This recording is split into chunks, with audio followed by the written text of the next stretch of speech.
Yes, everybody, what is going on? My name is Stephen Howson. That there is Adam Mckola. What's happening, everybody? Hope you're well. Hope everyone's doing good. We are here for another episode of Howson Mckola Uncensored. Absolutely nothing to do with a show of a very similar name. It's a totally different show. I don't even know why you think they're even closely remotely the same kind of show. Because guess what? Different fellas. They're just a different show, yeah. Different people. Don't even know who they are. So we did ask for some questions and some topics and stuff like that on socials. So what we'll probably do is we'll start with that, and then we'll totally go off topic and head off into the woods. Football's back is generally the gist of the excitement this week. That seems to be what has got everybody in a bit of an excited tussle. Are you excited?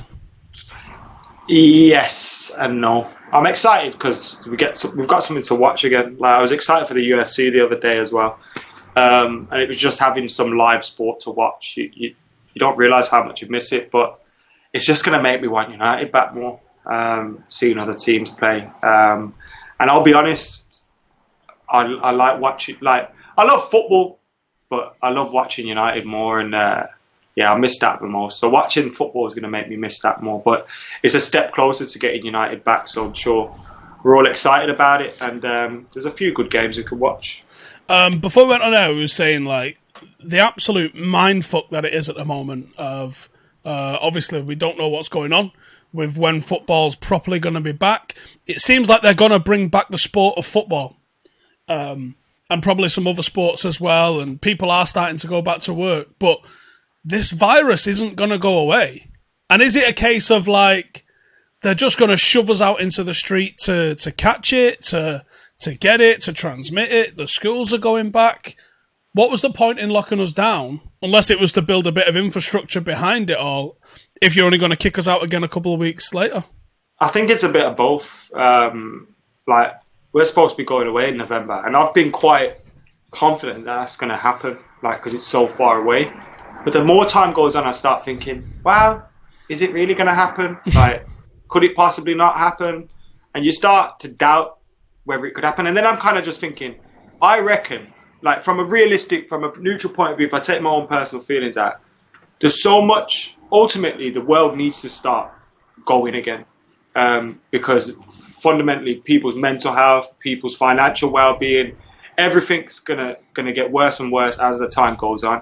Of course, we have to look after people's health in terms of the disease and stuff. But ultimately, you know, the world needs to continue moving. And I think, like, these airlines and all these companies and all these people, they're going to find a way around how we can, you know, a post-coronavirus future, really. That's what it's going to be like. Maybe it's going to be extra scanning at airports and, you know, you're staggered more, you get time slots to go in and check in. I don't know, maybe everything's going to change. I was thinking about football, like, what if football does return with fans, but let's say United holds 70,000 people and they just let 30,000 season ticket holders in and they're really spaced out? But you can't. We worked it out. It'd be one person for every 16 seats in there to get the 2 metre distance. Like, I know, I'm just like, obviously I'm just randomly thinking of stupid things in my head, but the world is going to change in a way that we probably didn't imagine 6 months ago. No. And I think flying's one. Like, remember after 9/11, flying completely changed and the security around airports and everything completely changed. And I think this is going to be another one of those things where now we see a completely different way of living almost. Because until we get a vaccine, and even then, even when we have a vaccine, it's going to take a while for it to get out there to everybody. So it's going to be a slow build until we're back to normality. And I actually think probably won't ever go back to normality. Which is terrifying, isn't it? Because I don't know how to process that. It is and it isn't. Look, humans, and I think we've all got to see, like, obviously some people are really badly affected by it all. And my thoughts go out to every single one of them. But at the same time, I think humans adapt, don't we? We're adaptable creatures, and I think we will continue to just adapt and move on with it. Of course, it's mad because you think people are dying ultimately, but it's life now, isn't it? Well, we got locked down in March, And in March, the amount of cases that were new cases per day never got as high as it's been every day for the last week. So we're talking about coming out of lockdown with way more cases than we ever had before we went into it. And the deaths that we're having, we didn't see any deaths like this in March. And they locked us up for half a March. You're like, how have we been locked up for 2 months and it's still so viral? Like, I understand the reason for locking us up, and I agree with the reason for locking us up, as much as it, for my own personal thing, has been a fucking nightmare. Financially, it's a nightmare. Career-wise, it's a nightmare. Mental health-wise, it's a nightmare. But, these are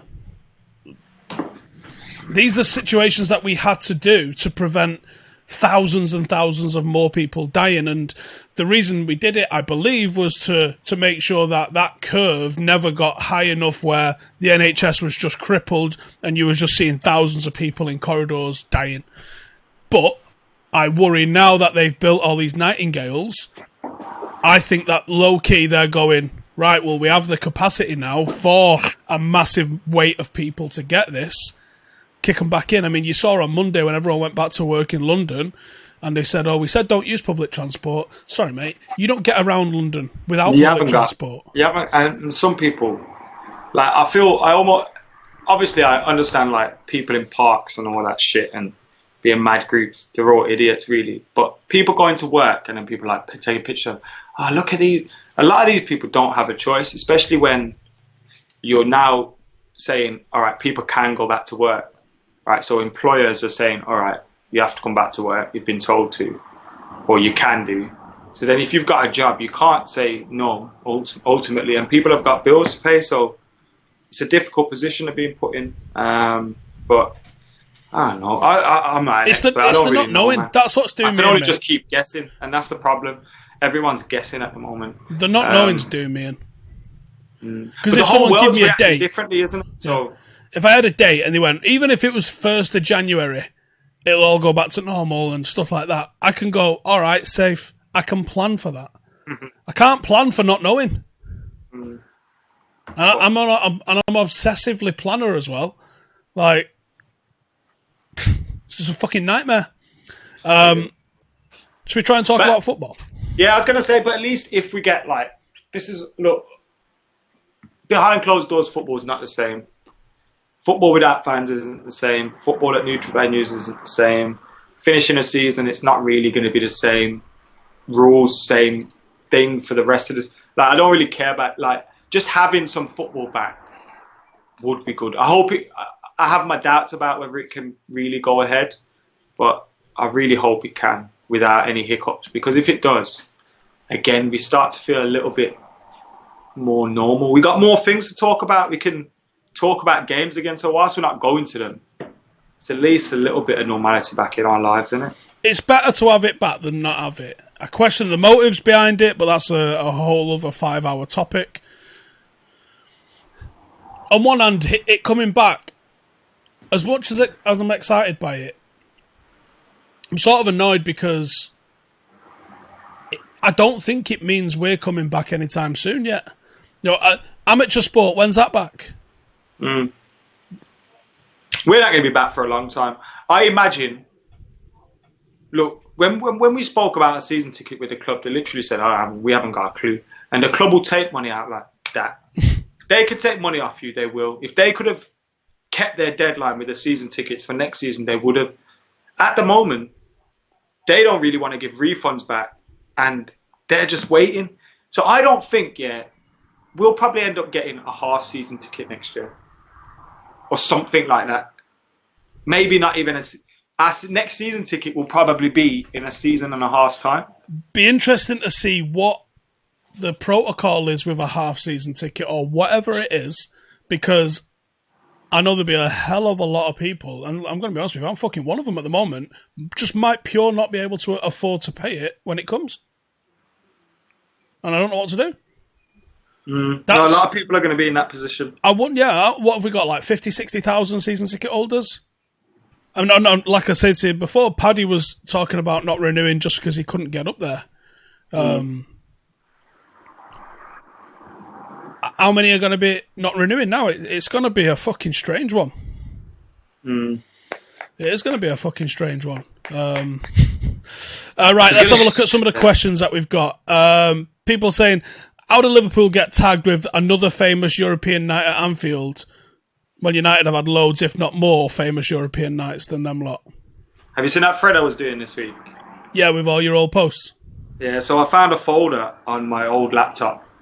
So it would have been from my phones that I had around, like digital cameras and stuff. So it was between 05 to like 2010 when I had that laptop. So all the photos on it are from there. And I just found such great photos. And a lot of them are from like the 7-1 Roma, 3-2. I think we beat Roma once again as well.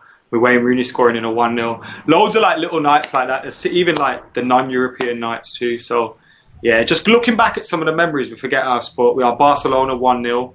I will never forget the atmosphere in the ground that night. That was a surreal atmosphere. Like it was crazy. All the scarves twirling.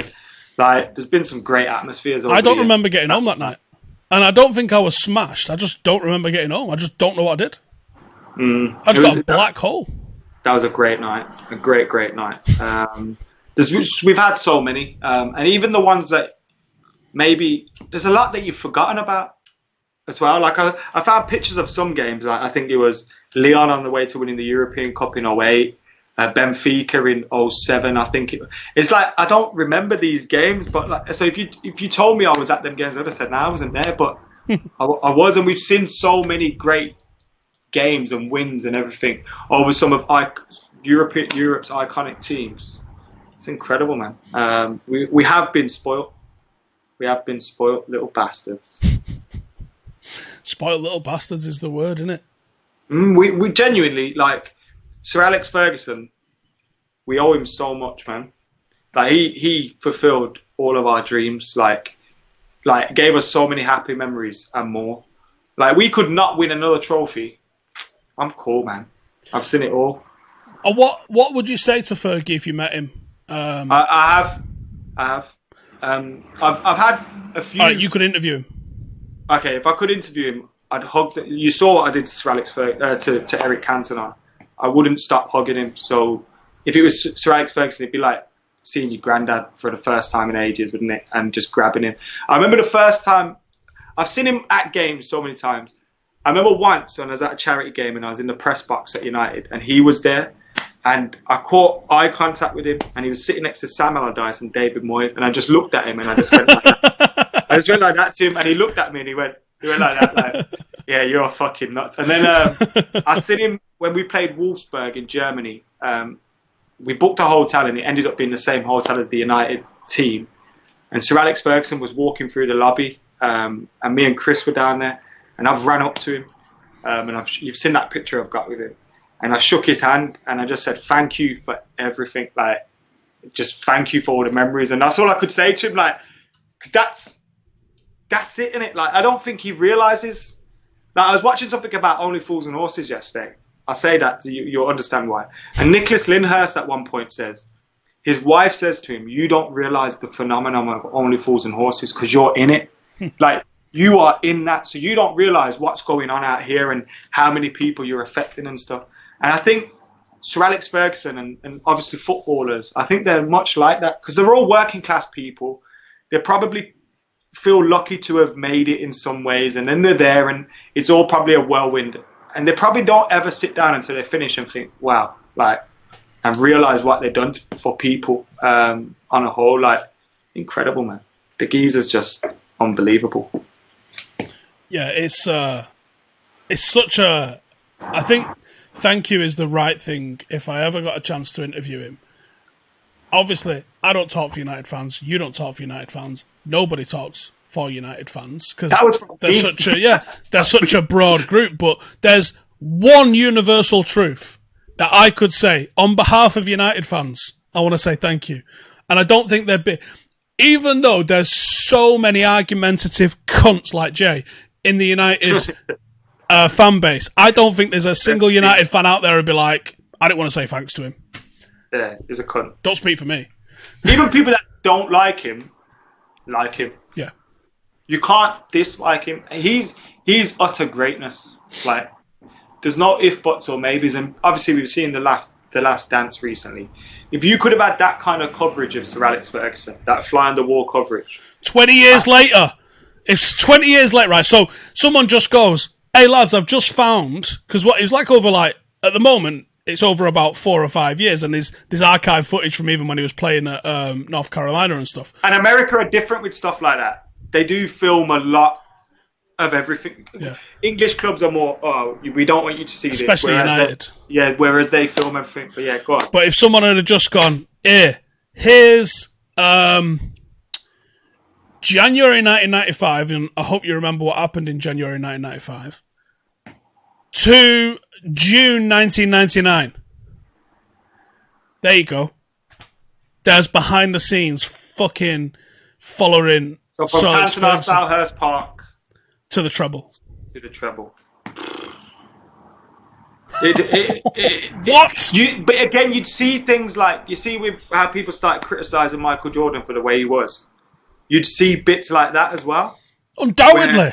Where you'd be like, fucking hell. But I would like to see that first training session of Dwight York in 98 when he walks onto the training pitch and Keane's like, Cantona would have fucking controlled that. And you're like, whoa, what? Hi, nice to meet you. And he's like, nah, fuck that shit. This is United. There's the standards. You need to work hard and meet them standards. Carrick, as well, in his autobiography, talks about when he first got in the rondo at United. And he had like Scholes and Rio and everyone just fizzing it and slapping it, like purposely just firing it in at him. Put him under pressure, just to make him readjust. And we kind of see what they want us to see, so we don't see everything warts and all. And it'd be good to see that, like, and also how they prepare for a big game. Like, you never really people saying The Last Dance is the greatest sports documentary. I think it's a bit overrated. A little bit, because it's almost from a purely positive. That's like if Man United had control of a Sir Alex Ferguson documentary. Yeah, it's his production company, isn't it? You wouldn't see it all. Do you know what I mean? So I disagree with that, but it's great in a sense that you get to see like trade. You didn't get to see enough tactically how they prepared for games, because basketball is a very tactical game, especially when they're talking about the triangle stuff that they sort of implemented. They sort of touched on it and then moved on, didn't they? Yeah. And you're like, see how the coach tells them and how the coach prepares them for the opposition. And same with United. Like, I think Sir Alex Ferguson's almost, I'll go out there, lads, 4-4-2, use that, get it down the wing, whip it in the box. I think that's definitely didn't happen. Yeah, he's not Mike Bassett, you know what I mean? And it's like, whilst that simplifies everything United were about, I think to see how he prepared for big games, the evolution of him, and how like Carlos Queiroz coming in, Steve McLaren coming, all how that helped him change. Yeah. And, I want to watch Fergie watching tape. I want to see, does he take notes? Does he not take notes? Does he sit there silent? Is he bouncing ideas off someone constantly? Because I could see both. I could see him going, look at him here, watch that, rewind that, look at that there, look at the fullback. Yeah. Right, all right. Giggsy on him, what do you think? No? Okay, let's move it on. Keeper's always coming out at set pieces. Show me that other corner. Let's have a look. Keeper's a flapper. Keeper's a flapper. Yeah, all right. Show me another one. Or is it presented to him latterly, Joe, towards the 2010s, 2013 sort of era? Have we got such a big analysis department that knows what Fergie's interested in seeing? Or maybe because he is old school and he's a manager that started, I think he started in the 70s, didn't he? He started in 78. You delegate, I think, early 80s at least, didn't it? Did he come into it with his whole mindset? I know he kept abreast of what was going on technologically, but did he actually want to see broken down game footage like here's all the corners, here's all the fullback crossing, here's all the... Did he want to see that, or was he still old school enough to just watch 4 hours of a team and know what to do against I know he delegated a lot because he speaks about how that's a sign of good leadership and good management. But it'd be interesting to see how those things work. But and the info's got to come into him, hasn't it, before it goes out again. His reaction to difficult decisions, like, I don't know, with Raval Morrison or with David Beckham or with Roy Keane towards the end. Cantona? If you did that 5-year period, what do you do with Cantona? Those difficult decisions. And, I don't know, maybe following Fergie on the plane to go and speak to Cantona when he was in France. Shit like that. It'd be good to see that stuff, but we never will. So then you've got the whole transition of in the first, like, let's say you're building this as a documentary covering 5 years. In the first 5 episodes, you've gone from Cantona being banned and the seagulls and the trawler quote straight away. Then you've got that would be the first shot hits Cantona in the press conference. Yeah, when the seagulls follow the trawler and like. And then you see in Maurice Watkins, I think was the club lawyer at the time. You'll probably see Martin Edwards. You'll see Fergie all going, what do we do? Do we sack him? Do we keep him? And Fergie going, you're not fucking sacking my best player. Are you fucking mad? Right, what we're going to do then? All right, prepare a statement. We'll ban him to the end of the season. Let's see if the FA just let us go with that. The FA banned him until October. Then episode 2 is going to be, the start of episode 2 is going to be You'll Win Nothing with Kids from Alan Hansen. Then it's going to be Cantona's comeback in October. Episode 3 probably ends with us winning the fucking double at Wembley with Cantona scoring a winner. Oh, come on, man! This is Hollywood shit! And when you're following that start of this, when Cantona from January 95, they'd have flashbacks to us winning the double and the influence Cantona had on us winning that double. So what they try and frame it as in that is, without Cantona, we weren't winning the league. Yeah. Like, and that was the whole thing behind it. How do we react to that? Yeah. Getting Cantona back, building up the kids. And those would be the titles. Imagine when the seagull follows the trawler, episode 1. Nothing with Kids, episode 2. Double episode 3. Double. Come on, man. Yeah. This is brilliant telly. And then you got Beyond the Promised Land when we won the treble. Within those, you've got Cantona's first training session back with the lads. You've got some of the moments that he'd have said. What did Roy Keane say? Oh, yeah, because he was banned from everything, wasn't he? Yeah, Not just from playing. Wasn't even allowed to train, yeah. So you got him walking back into training. Was he overweight? Had he worked hard? He'd shaved his head, hadn't he? Yeah, you might even follow Cantona on community service.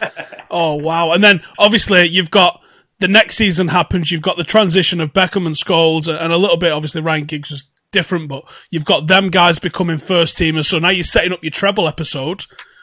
And in the middle of that episode 1, Cantona's gone. And I think that the great thing about that Liverpool game when Cantona returned, and Jay reminded me of this the other day as well when we were talking, United beat Liverpool. Well, sorry, we drew 2-2 with Liverpool that day. And we went on to win the double, beating them in the final and all that. But that Liverpool team was a very good young side. And it was kind of like two young teams coming up together at once. And if they maybe won that game, or I don't know, things go differently that season, they win the cup final, and you never know how the futures of each team were. So it would have been an interest how they framed that up with us coming up against the young Liverpool side. Robbie Fowler scored 2 that day, didn't he? He was on fire. Nicky Butt, was it Rob Jones? You'd have had all Nicky Butt scored a great goal. He juggled it, didn't he? Like he chested it, kneed it. I can't remember what he did, but he got it in the net. It was a great goal. And then Cantona pole dancing. I just remember that shot, just him on the pole. Then you'll have had, obviously, Arsenal won the... mate, it's so Hollywood. Arsenal winning the title at Old Trafford with that guy in '98, with the leather jacket. Yeah, I fucking hate that dude. That was crying a couple of years later. So you had Arsenal fans have always been widgets. I ain't heard that word in a while. So you have it's a sticker. If you're a Paddock member, you're getting a sticker with Widge on it. It's good. So you've gone from like that moment of Arsenal winning the title at Old Trafford, and then you fast forward into... I mean, the treble season was literally a highlight reel of the best football.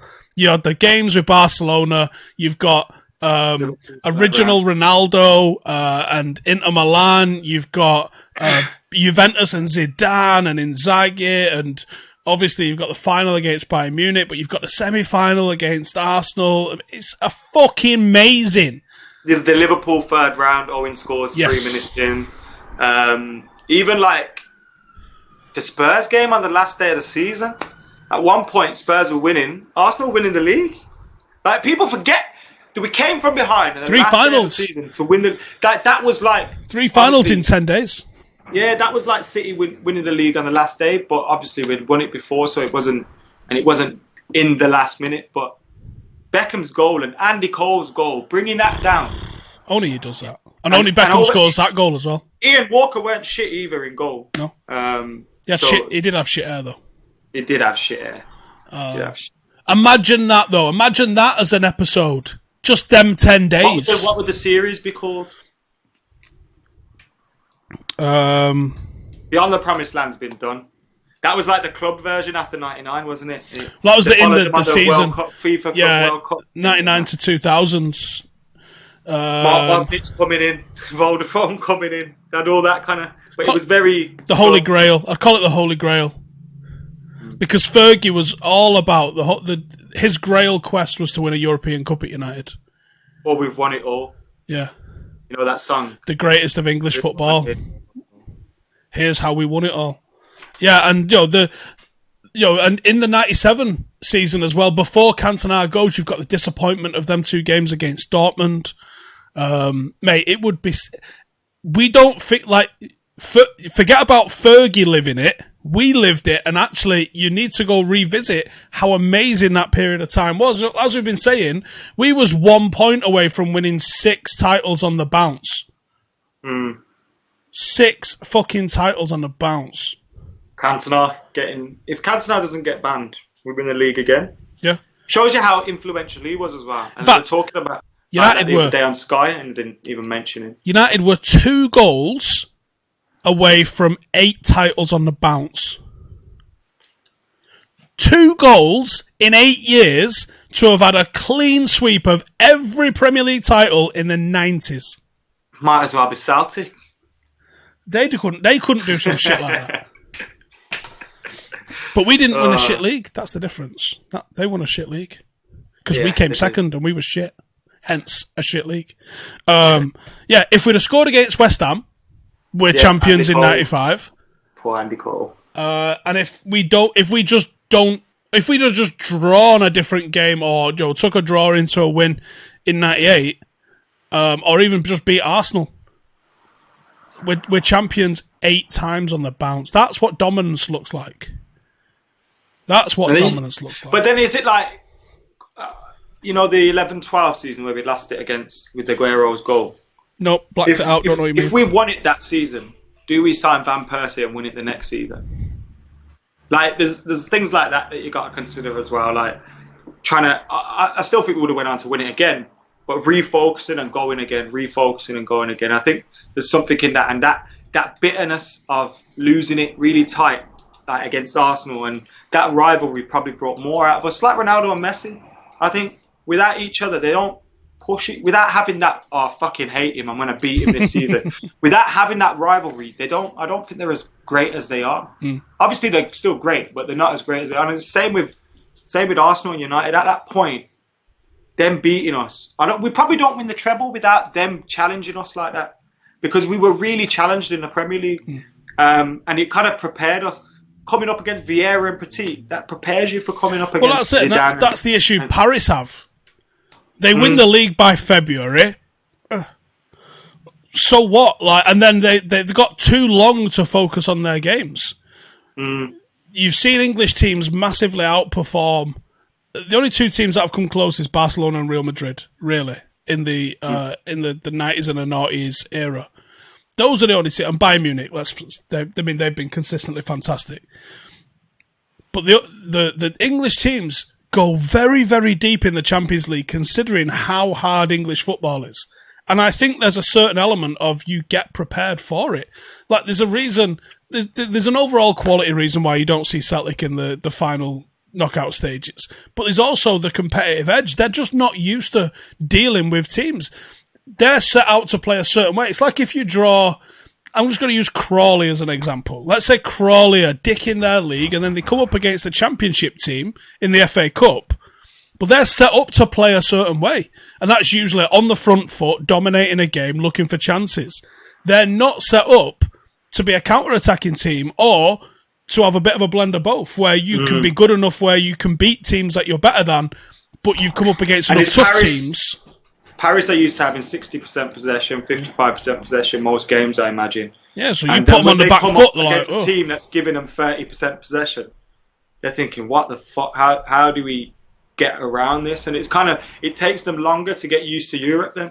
It's kind of like we were in Europe every year and Fergie's like, shit, this ain't working, changed it, got it right again. I still think he should have won more. I was looking at, because it's the anniversary today, Friday the 15th of May, of Real Madrid beating Bayer Leverkusen in the final in Hampden Park. And we should have been in that final. Was that 2001? Yeah, Fergie should have been in that final at Hampden Park. Would have been perfect for him. And like when you think of the games against Bayer Leverkusen, Was that McManaman's goal? Did McManaman score in that final as well? I think he did. I think you're right. Just gonna Google it. But yeah, we should have been in, and we should have won more. Dortmund, Monaco, Leverkusen. We shouldn't have been going out in those That's games. the problem. Is it's a cup competition. You do need a large element of luck in cup competitions, which is why it's mad what Real Madrid did. But United did come extremely close on several occasions. No, 2001 was Bayern and Valencia. Was it 2000 then? That Dortmund one still sticks in my throat. 97. I remember it. Like, it's the first time I really remember seeing Dortmund as a team. Like then, like the yellow and black's always stuck in my mind since then. It was the days of Clive Tydesley and Ron Atkinson on ITV, weren't it? Yeah, it was good that before Ron Atkinson was racist. Yeah, well, he was probably racist then, but before he let the mask slip. But the thing is, you can be racist and I can like you, but you can't be racist and me like you when I know that you're racist.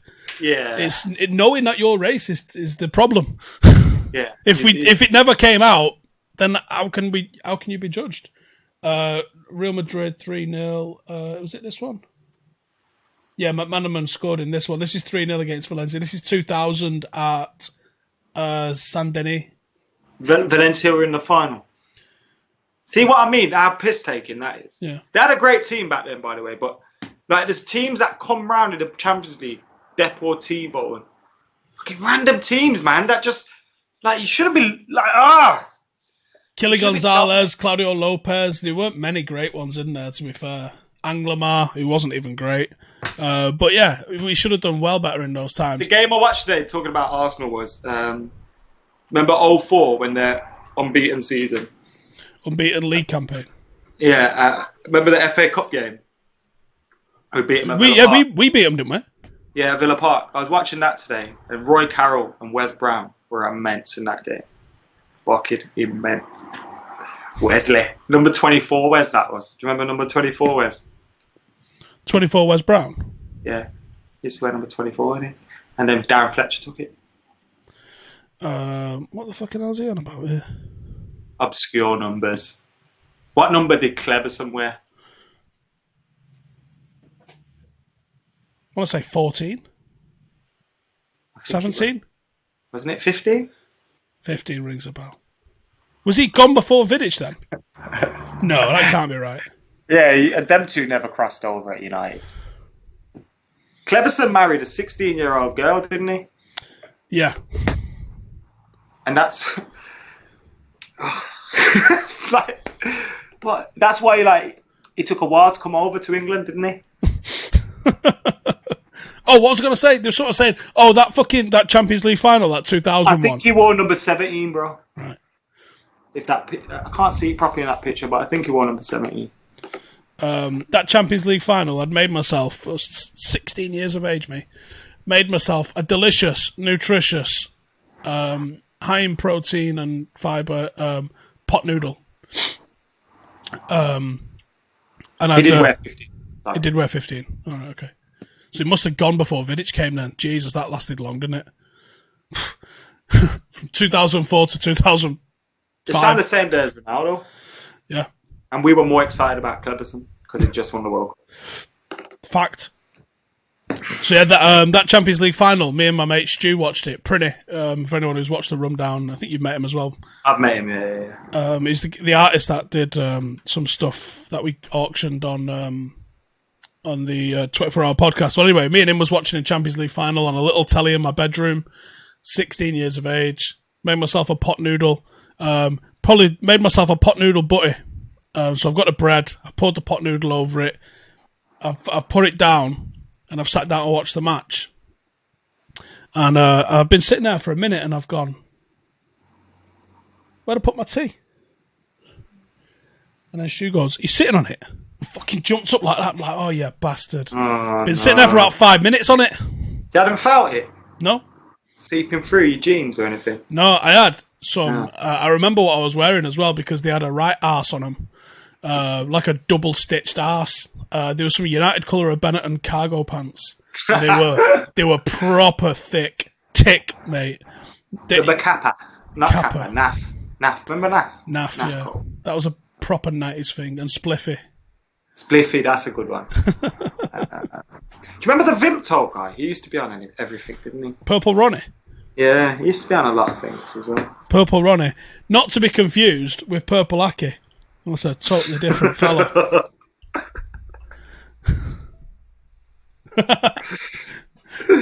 Oh, God. Mate, I'm losing my fucking mind in lockdown, you know. Yeah, I know. Just like, there's only so many times you could talk about Jadon Sancho, isn't it? About 3 more this week, I bet, with it being Bundesliga. It's all everyone's going to write about. You're not going to be able to move for Bundesliga shit this weekend.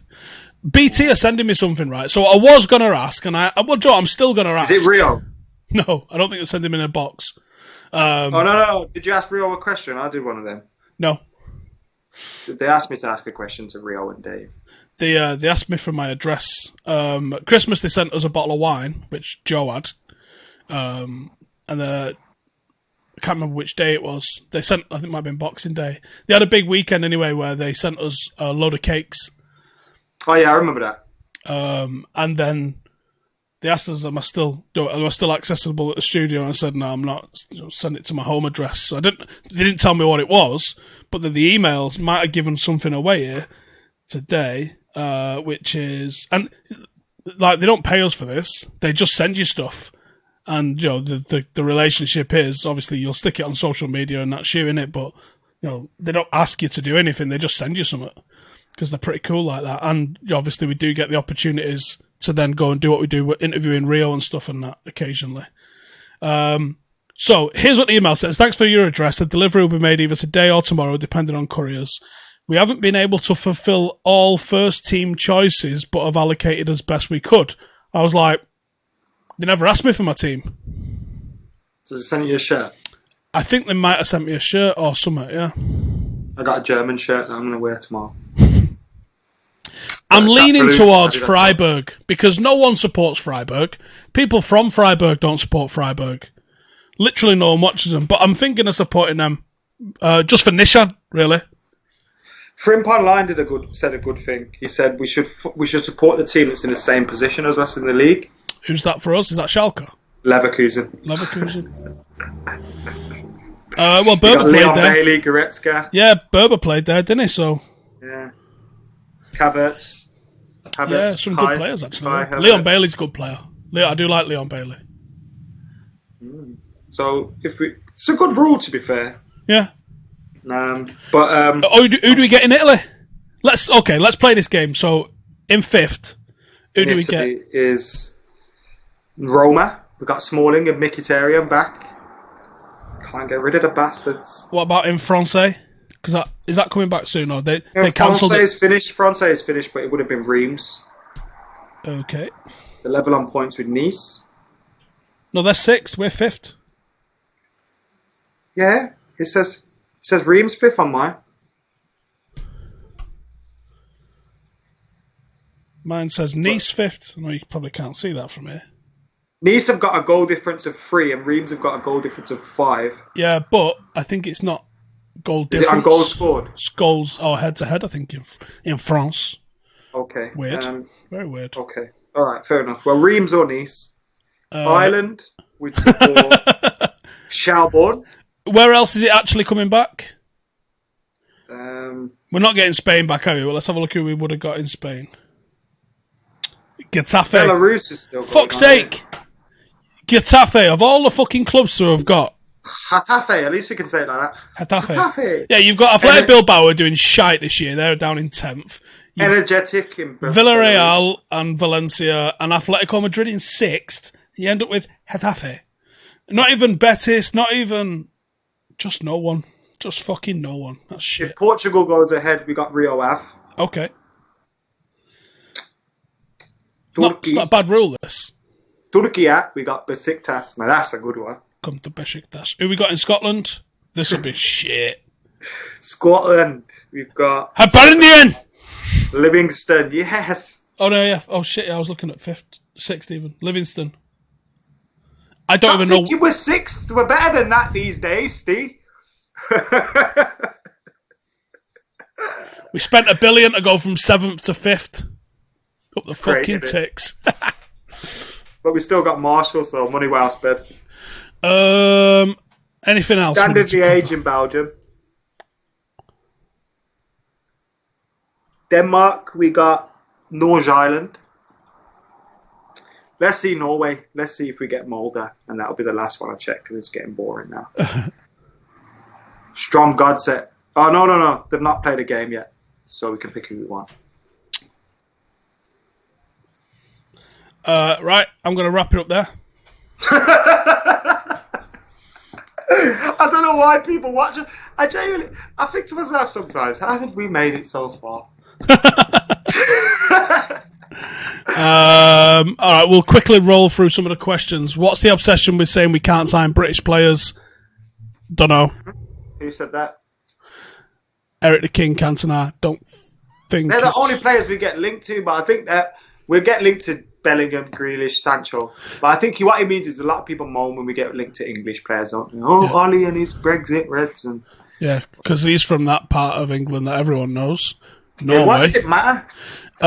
Tyson versus Briggs. Is that real? Iron Mike? Yeah. Please don't, man. Mike, you know he's training, don't you? You've seen the training. Yeah, but his boxers always train like there's nothing new. Nah, he didn't. He stopped training totally because he says he has to turn on the fucking tiger. And yeah, I don't want. I think he's going to go to a dark place. Look, he's been offered like 7 figures to do bare knuckle, hasn't he?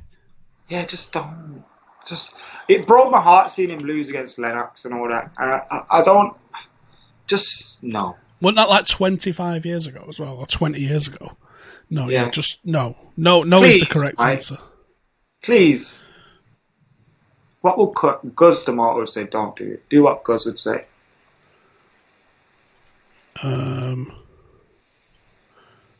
Let's go, champ! Where does Hughes' second in Rotterdam in 91 rate amongst United's greatest goals? Oh, it was the one that I always try to do in a playground, if that counts. I'll be honest, I'm a bit younger than you. I was born in 89. So for me, I can't remember watching that game. So I always remember watching it back and seeing it on videos from like when I was 5, 6, 7, etc. and growing up. But unless I've actually lived it and truly lived it, I don't think you can really appreciate it as like, where does it live in the top 5 moments? For me, it doesn't. Yeah. But every older Red that I speak to, like my dad, they say that was a great, like, even though it's only the Cup Winners' Cup, that was a great moment. It's our first European trophy since 68, wasn't it? So John Fury call out. Who's he called out anyway? I've seen him call that out. He called out Tyson as well, didn't he? No, I love Big John Fury, but let's not. But he did call out Tyson as well, I think. Just stop that for starters. Favourite World Cup teams? An underdog.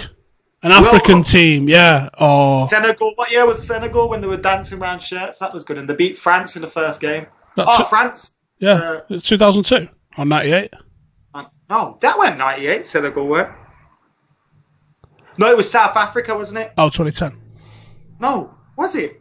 Which team did it have? Al Hadji Diouf? Sounds like a 2010 team. I think it was 2002. Yeah, it was 2002. I love that team, that Senegal team, in 2002. I'm not sure it's my favourite, but that one immediately sprang to mind. I remember when Park Ji-sung South Korea, they were a team I really wanted to do well. 2006? Yeah, they finished in the semi-finals, didn't they? Just some iffy refereeing decisions. Or was it 2002? It was in Japan, South Korea, wasn't it? Right, yeah, so, that sounds like a thing then. Because he joined United a little bit after that. He got to the semi-finals, and then he got to, I think, the semi-finals of the Champions League with PSV, and he got named UEFA Forward of the Year. Park Ji motherfucking Sung. And then he come to United for 4 million. Mad. 4 million. What were PSV thinking? Like, he won UEFA Player of the Year, World Cup semi-final, clearly a massive name in South Korea and huge commercial, and you sold him for 4 million.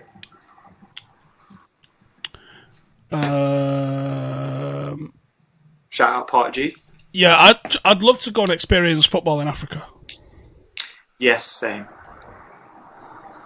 Africa and Asia, I want to watch some. Actually, we've seen some in Asia, didn't we? At Singapore. There isn't a fucking continent I wouldn't like to go and watch football in. I'm being honest. Singapore was nuts. That Singapore National Stadium was incredible, wasn't it? Is that what it was called? Something like that, yeah. Yeah, it was. That was a great stadium, and it had like the bit in the middle, which let the air in. And how that felt. In fact, I really enjoyed that stadium. Sweaty place. And the Perth, was it the Perth Glory one? Perth was a mad stadium. Too big for football, that. Yeah. Optus? Yeah, too big for football, that. Yeah, but it was a great stadium. We've been lucky. I've been to a few stadiums in America as well. Like the American stadium, I know you have as well. But the stadiums there are nuts. Seattle Stadium, it's incredible. We've got the Levi's Stadium as well. Fucking hell, where the 49ers play. I watched Barcelona United there. United beat Barcelona 3-1. With kids. I thought Van Gaal was going to win everything after that. With kids. Wasn't there a goal scored which went from like Sam Johnson through Blackett, Lingard, Januzaj, like it was a pure academy goal, and it carved Barcelona up with one-touch football, and that was it. Like, all right, just start booking open top buses. We're having this. Bro, the next pre-season tour, next summer or whenever that is, we are there. Where? Blackpool and Bury? Like, wherever it is, man. United are going to go big. As soon as United can get out of this country and go on a tour, they're going to do it way big. India was going to be this year, man. That is gutting. India would have been class. Imagine us in India. Anywhere would have been class. I love travelling. But imagine India. India looks like the place where shit gets mental very quickly. Whenever you go anywhere to watch United, it could be Sweden, it could be America, it could be Australia, it could be Singapore. People that have travelled from India will see you. Like anywhere, it's fucking nuts. So if you take United to India, shit, it's gonna go wild. Mate, I'd only been doing full-time Devils 5 or 6 months, right? And I went on my honeymoon to America, and I sat in a bar. And I sat in a bar at 5 a.m, Irish bar, Danny, some or others, in San Francisco. Quite a famous one. Someone's going to comment it. And I'm sitting there, and there's a guy on his phone, and he turns around and looks at me. He turns around and looks at his phone, and he looks at me again, and he goes, "Fuck off." And I went, "What?" And he goes, and he showed me his phone, and he was literally on the Full-Time Devils Twitter. Yeah, and I was like, wow. I love that. I can't imagine what it would be like 5 years later. The first time I ever went to Barbados it was around, like, I'd been doing Full-Time Devils for about 12 months. And we just got there, we just landed, it was night time, and we looked for the first place we could find to eat. And the waiter come out, first person I've seen in Barbados, and he went, "Adam McCona." I went, "What? Oh, fuck off." And it's nuts. I remember once I was running in Germany, again around the same time, and someone just started running next to me. Can't remember why I was running. I think I was getting a train or something. Someone was running next to me and it's like, "Oh, you Adam McCona for Full-Time."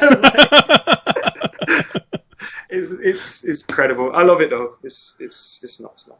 It's not. I don't know why, but yeah, people like it, and thank you to them, I suppose. Yeah, cheers for watching, and I'm sure we're going to have some good fun. We don't meet Cantona and fulfill our dreams if we don't have this audience. Yeah, we would, because I'd have still done the same thing. Oh, we wouldn't have interviewed him. I'd have started him in the Lowry, though.